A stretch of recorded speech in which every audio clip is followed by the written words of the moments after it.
The Department of Basic Education has come under fire from various organizations for failing to eradicate pit latrines at public schools.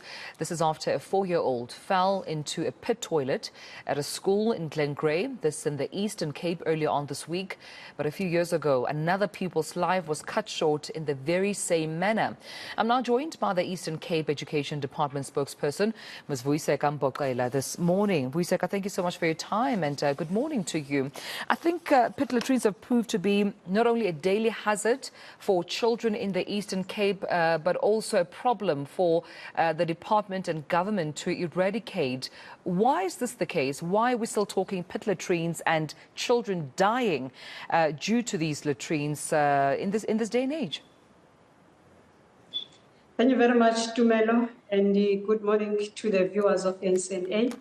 Tumelo, the first thing that we can do is to send heartfelt condolences to that family, and also say that this is a moment that which we don't pride ourselves about. And I can also say that the issue of pit latrine toilets is a thorn in the hip of government, and I can confirm that in terms of the standard of the toilets that are in that school, at least in our own categorization as the department and also the construction industry, they are said to be VIP toilets, in the sense that in how they've been built, they are built in such that no one can easily die in them. But in the instance of this kid, it's a bit an unfortunate one because according to the report that is before us, is that the learner used toilets that are designated for older people than the age that she was in, which is 4 years. And from where we sit, we believe that we could have done better. That's one. And also the issue of connecting flushing toilets largely depend on whether the village that the school is in is connected to the grid or not. And in the instance of that school, is not connected to the grid. I mean, when we talk about pit latrines in the province, and perhaps let's take it a step further and looking at the entire Eastern Cape, Ms. Mboxela, 2021 National Education Infrastructure Management System report reported that more than 1,400 schools in the Eastern Cape alone had pit toilets. What is the government doing to bring this number to zero, and when can we expect that number to come to zero? Tumelo, I can confirm that in the current year, the financial year that we are finishing up, we have had 335 toilets that are in different construction stages.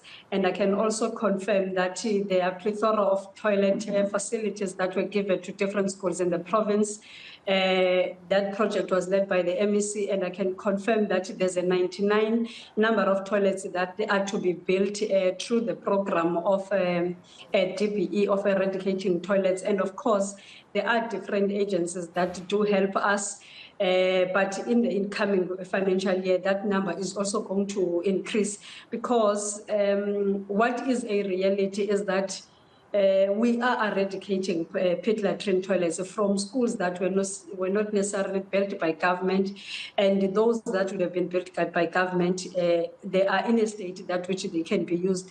And even in the instance of this case, there's a lot of investigation that is going to be done because the preliminary video that we have seen shows us that the body of that learner was found at the back of the toilet.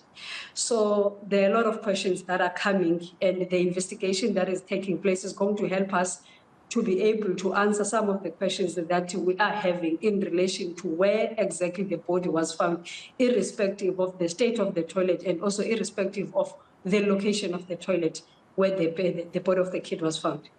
I mean, when we look at, reaction from various bodies, be it, student governing bodies, be it civil society, they're of the view that the department within the province is not taking this matter seriously, this issue seriously. It's been years now where conversation about pit latrines in the Eastern Cape has been ongoing in the media, in closed doors with government, with engagements with civil society.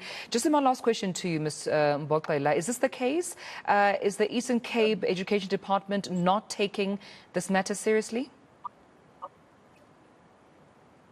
No, I would disagree with anyone who would have such a view because in the last year, you have had an MEC of Education, Mr. Fundelegade, that handed over 24 schools in the province, which is a process of eradicating unsafe schools. And all those 24 schools are also coupled with toilets that are in a good state. And also I can tell you, Tumelo, that there's a number of almost like 16 schools that are to be handed over by the MEC in this financial year, and that 16 schools will also be having pit latrine toilets.